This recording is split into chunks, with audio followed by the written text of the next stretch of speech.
ये हाँसी किले का मुख्य दरवाज़ा है। इसके बारे में मैं थोड़ी आपको जानकारी ये देना चाहूँगा। सबसे पहले हम इसकी वास्तु निर्माण कला को देखते हैं। तो ज़रा ध्यान से देखिए, ये आपको नज़र आएगा कि ये अंग्रेज़ी वास्तुकला का एक नमूना है। ये हमारे हिंदुस्तानी वास्तुकला नहीं है और ये बहुत खंडर अवस्था में है इस वक्त। इसका पूरा दरवाज़ा जो था बहुत विशाल था। ऐसे हमें एक पेंटिंग मिली है 1814 की, उसमें दरवाज़ा दिखाया गया है पूरा, बहुत मजबूत था। अब यहाँ सवाल होता है कि दरवाज़ा इतना नीचा क्यों और किले का हिस्सा ऊपर क्यों।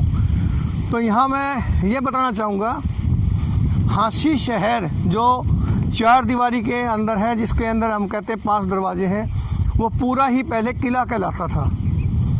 कब से? 1794 से पहले ये, जहाँ मैं जिस लेवल पे खड़ा हूँ, ये इसका लेवल था पूरे शहर का।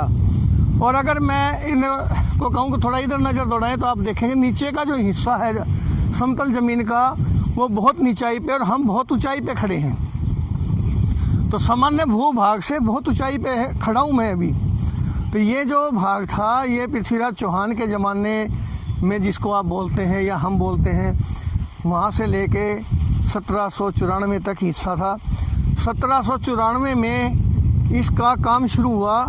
इसको 2 भागों में बांट दिया गया था। शहर के और इस भाग के बीच में एक खाई खोद दी गई थी, उसको अलग इसको अलग, क्योंकि इसके अंदर प्रशासनिक ढांचा तैयार किया गया था अलग से। सेना रहती थी, कुछ कारखाने लगाए गए थे जिसमें गोला बारूद और तोपें बनती थी। वो उस ज़माने में तोप आ चुकी थी। और ये किला 2 भागों में बना है। पहला ये कि इसके चारों तरफ ही, इस भाग में देखेंगे हम तो आपको किले से कुछ निकला हुआ भाग दिखाई देगा, उस पर चौकियाँ बनी हुई हैं। 2 चौकियाँ अभी भी महफूज हैं, बाकी गिर गई हैं। तो पहले तो अलग हो गया था, लेकिन जब दोबारा इस पर गौर किया तो इस हिस्से को और ऊंचा उठाया गया, तब ये दरवाज़ा नीचा रह गया। तो ऊंचा उठाया कैसे? आसपास जो तालाब है, इधर अमटी बोलते हैं, और अमटी तालाब से मिट्टी ली गई। किले के अंदर जो चारों तरफ खाई है, इसको गहरा किया गया, इससे मिट्टी ली गई। आसपास जो तालाब है उनसे मिट्टी ली गई। तो इस प्रकार इस किले को ऊंचा उठाया गया। ऊंचा उठाने के पीछे कारण क्या था? तोप के गोले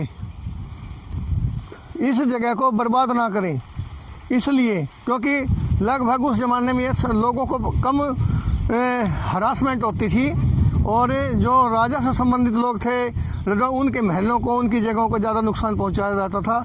इसलिए उसको बचाने के लिए इसके चारों तरफ और इसके ऊपर मिट्टी भर दी गई थी।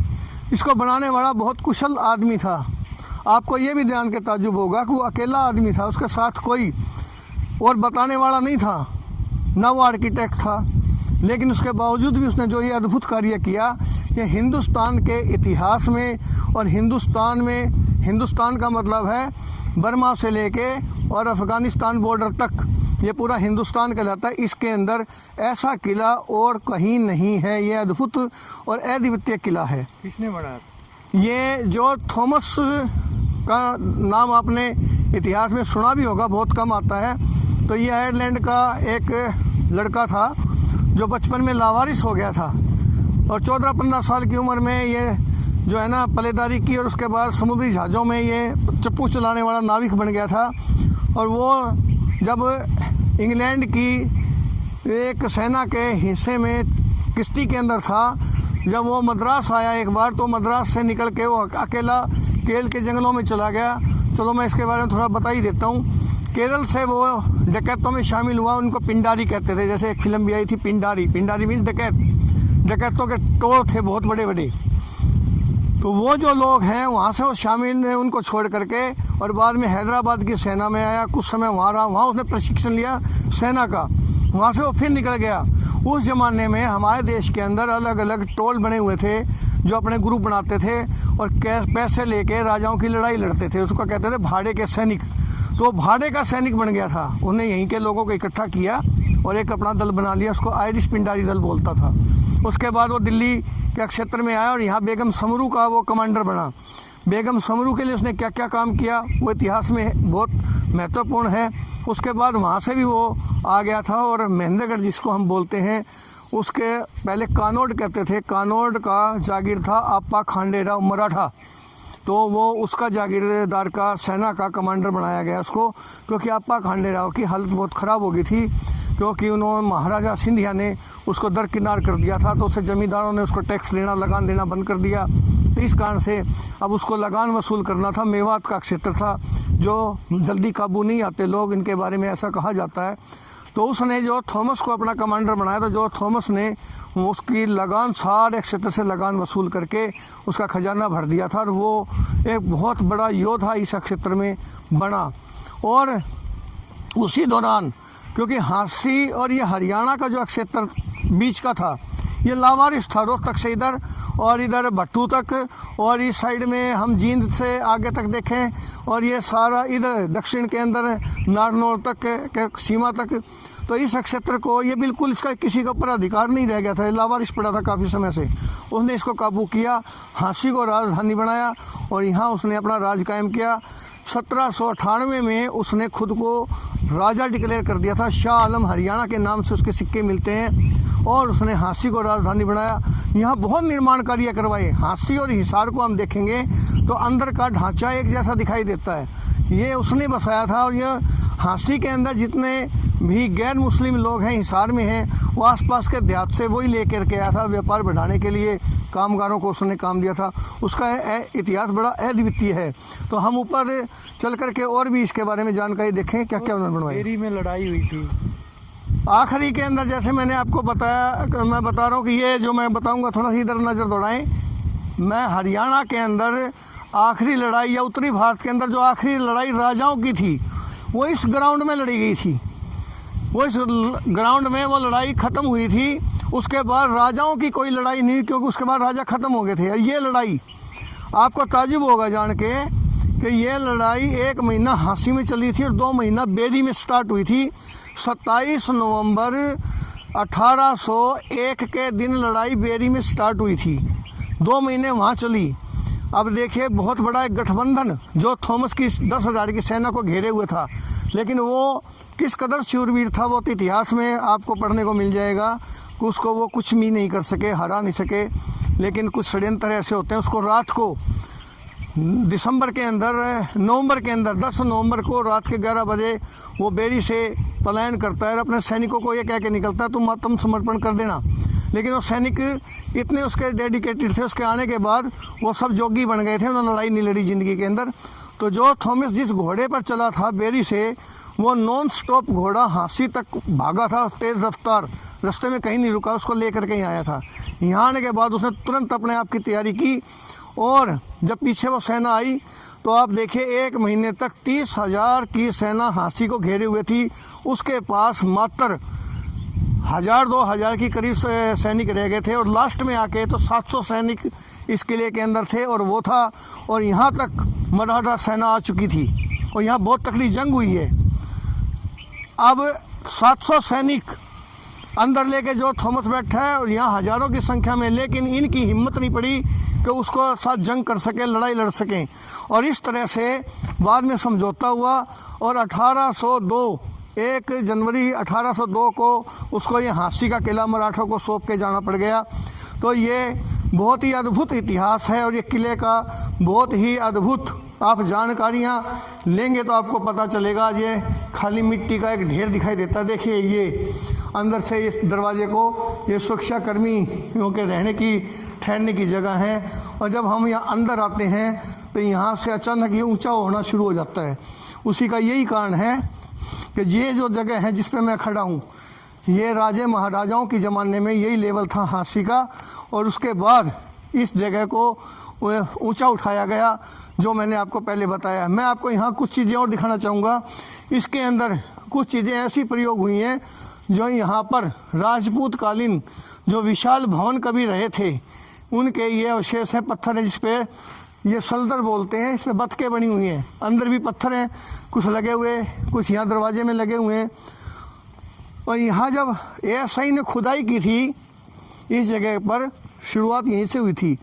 2005 में पुरातत्व विभाग ने खुदाई की तो ये जो नीचे जगह मिली, उन्होंने यही कहा था ये राजपूत कालीन है, अर्थात राजपूत काल यहाँ तक इस जगह जहाँ मैं खड़ा हूँ ये राजपूत कालीन है। उसके बाद जो ऊपर का जो हम ढांचा देख रहे हैं ये अंग्रेज़ का है, पृथ्वीराज चौहान का किला यहाँ तक है। इसके बाद जो ऊपर का हिस्सा है ये बाद में बनाया गया है। ये हांसी किले के ऊपर एक भवन है, इसको आमतौर पर बारादरी के नाम से जाना जाता है। कहते हैं कि बारादरी, वैसे बारादरी का मतलब है 12 दर, लेकिन इसके दरवाजे जो खाने हैं बहुत ज़्यादा हैं। दर नहीं है, दर तो 2 ही हैं, एक तो ये दक्षिण में और एक उत्तर में। अब इसकी बनावट देखिए, कुछ लोग इसको कहते हैं घुड़साल है, ये घुड़साल नहीं है, ये एमनेशन डिपो है। जॉर्ज थॉमस ने जब यहाँ तोप बनाने का कारखाना लगाया, गोला बारूद बनाना शुरू किया, तो बारूद और गोले रखने की ये जगह थे। क्योंकि इसके बारे में बहुत से यात्री जो आए हैं उन्होंने इसके बारे में विस्तार से लिखा हुआ है कि ये चीज़ क्या है, अद्भुत चीज़ है। देखिए ज़मीन के लेवल से थोड़ा नीचे है तो गोला बारूद ठंडा रहे, और इसके अंदर बरसात का पानी निकलने की बहुत ही बढ़िया जगह बनी हुई है। वो भी आप देखना कि कैसे उस ज़माने में बारिश के पानी को निकालने के लिए ऐसी चीज़ें बनाई जाती थी। अब हम अंदर चलेंगे तो आजकल अंदर तो बहुत और चीज़ें होती हैं। पहले यहाँ पर गोला बारूद रखा जाता था, तो यहाँ तो अब देखिए कि आजकल इसका उपयोग नौजवान किसी और कार्य के लिए करते हैं। तो यहाँ ये जो खाने बने हुए हैं इनके अंदर जगह जगह गोला और बारूद रखा रहता था।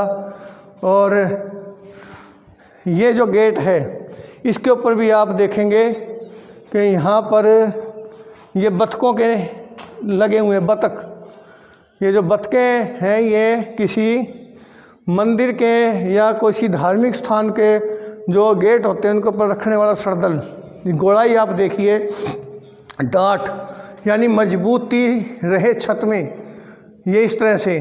और ये जो जगह बनी हुई है, हमारे ऐतिहासिक चीज़ों को कैसे प्रयोग करते हैं लोग, इसके ऊपर अपने शिलालेख बना के चले जाते हैं। इनके अंदर लिखी हुई इबारतें हमें अंग्रेजी काल से भी कुछ लोगों ने लिखे हुए हैं अपने नाम वगैरह।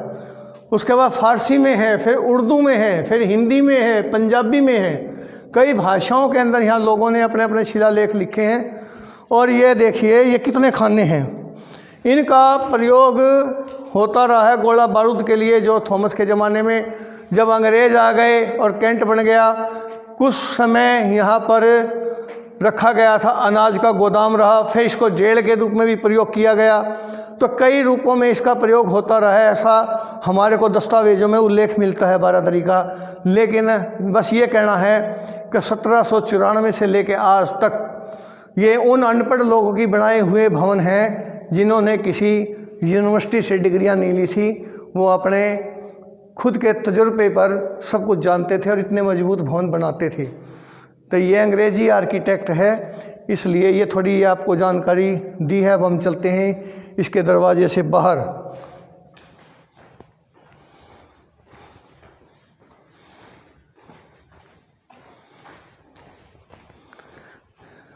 देख, इसको पृथ्वीराज चौहान का किला क्यों कहते हैं? पृथ्वीराज चौहान का तो नाम लिया गया क्योंकि 1947 के बाद विधिवत इसके ऊपर कोई काम नहीं हुआ, और जो लिखा जाता है वही लोग पढ़ते हैं, उसी को मानते हैं। तो 1947 के बाद से जो प्रचार सामग्री है उसकी यह देन है कि इसको पृथ्वीराज चौहान का किला कहते हैं। जो थॉमस के इतिहास को दबा दिया गया, क्यों दबाया है तो मैं नहीं जानता, लेकिन उसके इतिहास को दबाया गया है। अब देखिए इससे हम जब बाहर आते हैं यहाँ से, तो ये खुला मैदान है और यहाँ एक ये बिल्डिंग बनी हुई है। बिल्डिंग तो क्या है, मंच है। इसके ऊपर अब पीर बना दिया। हमने अपने बचपन में इस पर कोई पीर वगैरह नहीं देखा, ये समतल था। ये पिछले कुछ साल पहले ही बनाया गया है। ये एक्चुअल में मंच है, स्टेज। जब लोगों को ये इकट्ठा करके, जो किले पे लोग रहते थे, मिलिट्री के लोग थे, रोल कॉल बोलते हैं, गिनती सुबह शाम के समय पीटी वगैरह या और कोई दिशा निर्देश देना है तो यहाँ ग्राउंड में उनको इकट्ठा किया, मंच पे खड़े होकर बात बोली जाए। इसके पिछली साइड में ऊपर पैड़ी भी बनी हुई है मंच पे आने के लिए। ये मंच है, न कि किसी पीर की मजार। तो कौन कौन यहाँ राजा रहे हैं, किन किन युगों में, कि कालक्रम वाइज? थोड़ा प्रकाश डालें। देखें, अगर इसके इतिहास पे जाएंगे तो हमें पहले पूरे हांसी के इतिहास को देखना होगा। हांसी जो है बहुत अद्भुत शहर है और यहाँ वैसे तो हथियार मिलते, ताम्र पाषाण युग के हथियार मिले हैं। राखी गढ़ी के आसपास गांव में अभी भी मिल जाते हैं ताम्र युगीन हथियार, और यहाँ हमारे हांसी में किसी के पास है भी। और पुराने इतिहास में इसका उल्लेख भी मिलता है कि यहाँ पाषाणकालीन अवशेष भी मिले हैं। तब से लेके और जब वैदिक युग था उस ज़माने में यहाँ दो नदियों का संगम होता था, दर्शनवती और आपका। तो उस समय में इसके दो महत्व बने। नंबर 1 व्यापारिक महत्व, नंबर 2 धार्मिक महत्व, क्योंकि संगम पर जो लोग हैं उनकी श्रद्धा होती है। और व्यापारिक महत्व क्यों बना कि उत्तर से दक्षिण, पूर्व से पश्चिम को जो रास्ता था उसका यहाँ क्रॉस होता था। हिंदुस्तान का सबसे प्राचीन स्थल मार्ग जो दुनिया से इस देश को जोड़ता था वो हांसी के पास से ही था। अब आप देखिए, ह्युन सांग ने अपनी किताब में लिखा है कि दिल्ली सिरसा से, मुल्तान से सिरसा, सिरसा से अग्रोदक जिसको अग्रवाह कहते हैं, अग्रवाह से हांसी, हांसी से महम, महम से रोहतक, रोहितक है वैसे रोहतक, रोहतक के बाद दिल्ली का दिल्ली, और दिल्ली के बाद आगे जाइए आगरा, आगरा के बाद मथुरा, मथुरा के बाद पटना। ये एक रूट था पुराना जिसको व्यापारिक मार्ग पुराना बोलते हैं।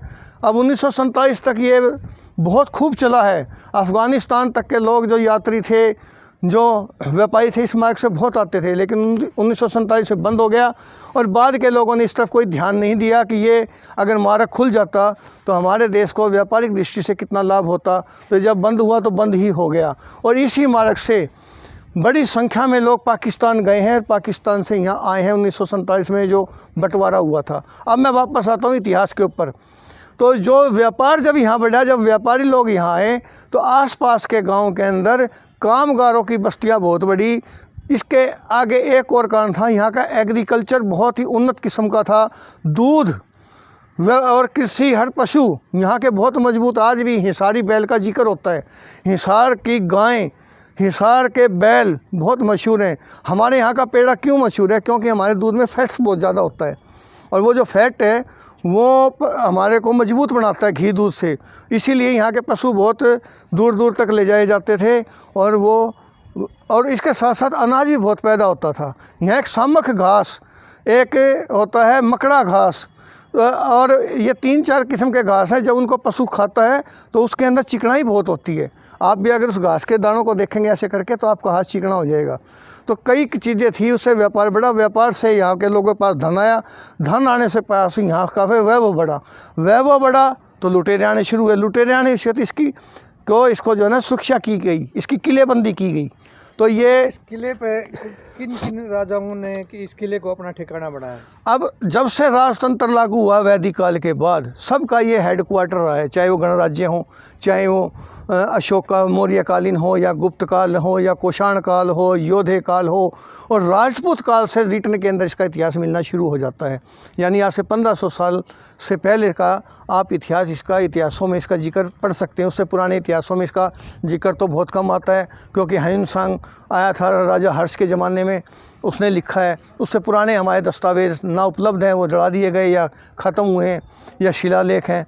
तो इस तरह से राजपूत काल, जिसको तंवर काल बोलते हैं, दिल्ली राजा नंगपाल ने बसाई थी, वहाँ से लेकर अब तक का इतिहास रिटर्न में हमारे को मिल जाता है इसका। सर, एक यहाँ लड़ाइयाँ हुई हैं, युद्ध हुए राजाओं महाराजाओं के, हाँ, तो काफ़ी कब्र मिलती हैं। और कब्र क्या, अब तो उनको ये कह सकते हैं कि मज़ारें बन गई हैं वो। तो हांसी को एक बहुत बड़ा कब्रिस्तान बताया गया है। हांसी के चारों तरफ लगभग 50,000 के करीब लोगों की कब्रें अंग्रेज़ी ज़माने में गिनी गई थी। तो इसके चारों तरफ अगर नज़र दौड़ाएंगे तो चारों तरफ कब्रिस्तान है। शहर के अंदर कब्रिस्तान है। इस किले के अंदर भी मरे हुए लोगों को दबाया गया, ये भी कब्रिस्तान है। कारण क्या था कि तुर्किस्तान यानी अफ़गानिस्तान से ऊपर के जितने हमलावर थे उनकी पहली दृष्टि हांसी पर रहती थी। यहाँ धन बहुत था और इसका किला इतना मजबूत था, इसको दहलीज कह दिया गया था। ये कहा था कि अगर इसको जो कोई आदमी क्रॉस करेगा वो दिल्ली पे राज करेगा। और पहली बार ये किला नहीं, हम वैसे किला हांसी बरसी गेट के अंदर है वो है। तो पहली बार हांसी के ऊपर जो अधिकार किया था उसका नाम था मसूद। 1 जनवरी 1038 के दिन उसने यहाँ फतेह की थी। फतेह करने के लिए आपको जान के आश्चर्य होगा, लगभग उसने 12 दिन तक घेराबंदी की थी, लेकिन वो 12 दिन की घेराबंदी में भी वो इसके ऊपर कुछ नहीं कर सका। आखिर में हर राजा के घर में, हर परिवार में एक गद्दार होता है, और हम ये इसलिए भी कह सकते हैं कि रावण की लंका सोने की थी, जहाँ के सभी लोग सोने के घरों में रहते, सरमाएदार थे, सब कुछ था। और रावण एक प्रतापी राजाओं में भी गिना जाता है, लेकिन उसके घर में भी एक विभीषण मिला था हनुमान जी को, गद्दार, और लंका ख़त्म हो गई। इसी प्रकार से हमारे देश में भी जब तक इस देश को हानि हुई है, घर के गद्दारों से हुई है। तो यहाँ जो लोग रहते थे, उनके कुछ सैनिक मसूद की सेना से मिल गए और उन्होंने झांसी की 4 दीवारी तोड़ने में मदद की। उसके बाद 1 जनवरी 1038 के दिन मसूद ने पहली बार इसके ऊपर विजय प्राप्त की थी। उसके बाद फिर राजपूतों के पास आ गया। उसके बाद फिर जाके टूटता है पृथ्वीराज चौहान के ज़माने में। कई फेमस मज़ार हैं, प्रसिद्ध हैं, वहाँ मेले लगते हैं आज। हाँ जी, हाँ जी। तो उनका क्या इतिहास है? अब जैसे इसके ऊपर मैं लेके चलूँगा, पहले एक बार जो हम ये काम कर रहे हैं, पहले वो बिल्डिंग जैसे मेरे पीछे आप देख रहे हैं, एक बहुत अच्छा वाटर टैंक है, उसके बारे में आपको बताऊँगा। क्या है ये सामने जो आप ये जो देख रहे हैं, वाटर टैंक है, पानी संग्रह करने की एक जगह। तो आप इसके बारे में जिक्र आता है कि 1947 तक भी लोग इसका पानी यूज़ करते थे। अब कौन सा पानी है? बहुत बेहतरीन जो पानी माना जाता है बरसात का। बरसात के पानी को इसमें इकट्ठा किया जाता था। तो कुछ लोग मुझे मिले जिन्होंने कहा कि हम तो पानी यहीं से लेके जाते थे, मीठा पानी, क्योंकि शहर के अंदर जो मीठा पानी था उसकी उपलब्धता कम थी, कुओं में इनमें मीठा पानी नहीं मिलता था। तो ये जो थॉमस ने जो बनवाया था, वो इसीलिए बनवाया था बरसात के पानी को इकट्ठा किया जा सके। और ऐसे हौज आपको राजस्थान के अंदर हर किले में मिलेंगे, तो वर्षा जल का संग्रह बहुत ज़रूरी है। तो ये किले के अंदर और जो कुएँ थे उनका पानी खारा था, और इसका पानी मीठा जो है इस हौज से लिया जाता था पीने के लिए, खाने के प्रयोग के अंदर। नहाने धोने या और कामों के लिए तो कुओं के पानी प्रयोग हो सकता है। तो ये बहुत बेहतरीन है। इसके बारे में बहुत से अंग्रेज़ लेखक जो झांसी में आए हैं, बहुत डिटेल्ड में इसके बारे में जानकारी दी है, इसकी बनावट के बारे में, इसकी सुरक्षा के बारे में, और इसके सब चीज़ों के बारे में। ये औरों से अलग कैसे है?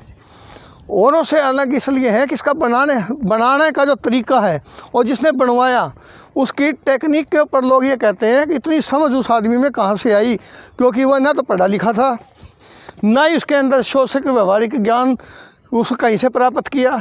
तो ये देखिए, पहले मैं इधर दिखाना चाहूँगा, ये छेद है सामने, ये इसका आप देखेंगे ढलवा है फर्श। तो बरसात होने से पानी इनमें इकट्ठा होकर एक छेद इधर है, एक इसके परली साइड में। तो इस तालाब में, इस टैंक में, वाटर टैंक में पानी इकट्ठा हो जाएगा, और फिर निकालने के लिए वो तो मैंने भी अपने बचपन में देखा है कि यहाँ से एक पुल था, ये जो जगह देख रहे हैं यहाँ तक, इस फर्श पे पैर रखना अलाउड नहीं था, यहाँ पे कोई चलना नहीं था, पैर नहीं रखना। फर्श बहुत बढ़िया बना हुआ था। तो यहाँ जो पुल था इसके ऊपर से आते थे, कुआं सिस्टम था।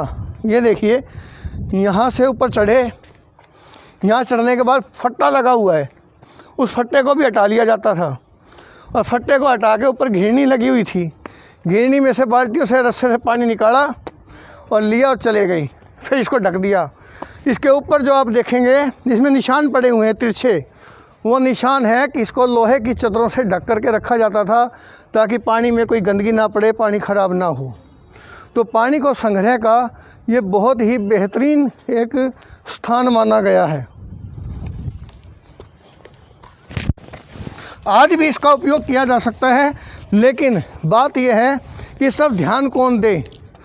आज भी बरसात का पानी इसमें इकट्ठा हो सकता है अगर विधिवत इस तरफ कोई ध्यान दे, और ये पानी बहुत महत्वपूर्ण साबित हो सकता है। जबकि हम पानी के लिए मारामारी कर रहे हैं, तो बरसात का पानी का संग्रह का ये आज भी बहुत उपयोगी स्थान है। जैसे हमने हर चीज़ की अवहेलना कर दी, तो इसको भी अवहेलना कर दी है।